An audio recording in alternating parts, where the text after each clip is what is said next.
I found that nothing in life is worthwhile unless you take risks. Nothing. Nelson Mandela said there is no passion to be found playing small and settling for a life that's less than the one you're capable of living. Now I'm sure in your experiences in school and applying to college and picking your major and deciding what you want to do with life, I'm sure people have told you to make sure you have something to fall back on, make sure you got something to fall back on, honey. But I never understood that concept, having something to fall back on. If I'm going to fall, I don't want to fall back on anything. I want to fall forward. I figure at least this way I'll see what I'm going to hit. Without consistency, you'll never finish. So do what you feel passionate about. Take chances. Don't be afraid to fail. There's an old IQ test was 9 dots, and you had to draw 5 lines with a pencil within these 9 dots. Without lifting the pencil, the only way to do it was to go outside the box. Don't be afraid to think outside the box. Don't be afraid to fail big, to dream good. But remember, dreams without goals are just dreams. Reggie Jackson struck out 2,600 times in his career, the most in the history of baseball, but we don't hear about the strikeouts. People remember the home runs. Fall forward. Thomas Edison conducted 1,000 failed experiments. Did you know that I didn't know that? Because the 1,001st was the light bulb. Fall forward. Every failed experiment is one step closer to success. Got to take risks, and I'm sure you probably heard that before, but I want to talk to you about why that's so important. You will fail at some point in your life. You will lose. You will embarrass yourself. You will suck at something, there's no doubt about it. And I know that's probably not a traditional message for a graduation ceremony, but hey, I'm telling you, embrace it because it's inevitable. In the acting business, you fail all the time. Early on in my career, I auditioned for a part in a Broadway musical. Perfect role for me, I thought, except for the fact that I can't sing. I didn't get the job, but here's the thing. I didn't quit. I didn't fall back. I walked out of there to prepare for the next audition and the next audition and the next audition.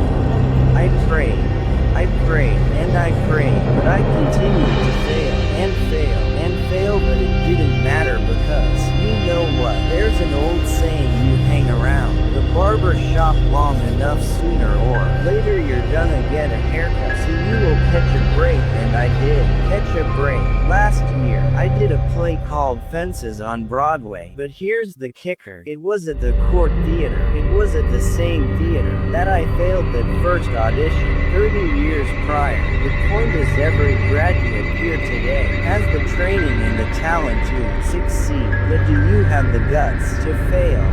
If you don't fail, you're not even trying. I'll say it again, if you don't fail, you're not even trying. To get something you never had, you have to do something you never did. Imagine you're on your deathbed, and standing around your deathbed are the ghosts representing your unfulfilled potential, the ghost of the ideas you never acted on, the ghost of the talents you didn't use, and they're standing around your bed, angry, disappointed, and upset. They say we came to you because you that have brought us to life, they say, and now we have to go to the grave together. So I ask you today, how many ghosts are going to be around your bed when your time comes? I just got back from South Africa. It's a beautiful country.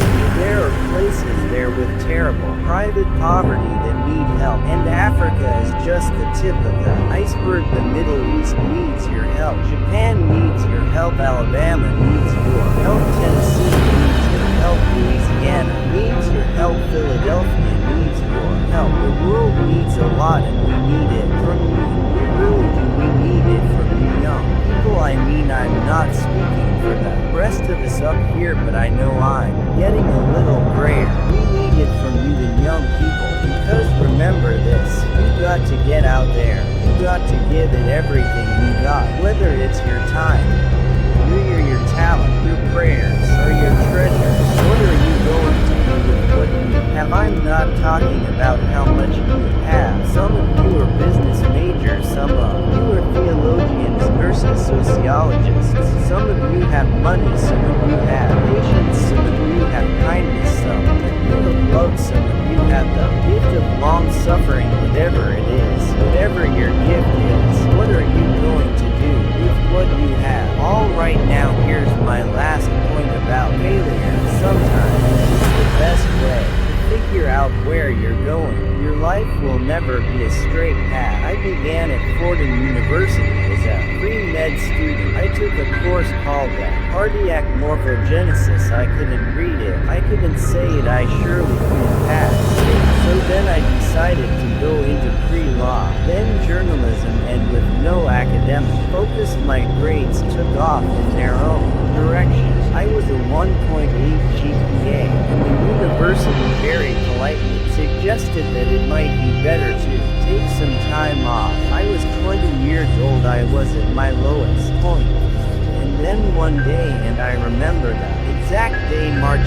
27, 1975, I was helping my mother in her beauty shop. My mother owned a beauty shop up in Mount Vernon, and there was this older woman who was considered one of the elders in the town, and I didn't know her personally, but I was looking in the mirror, and every time I looked in the mirror I could see her behind me, and she was staring at me.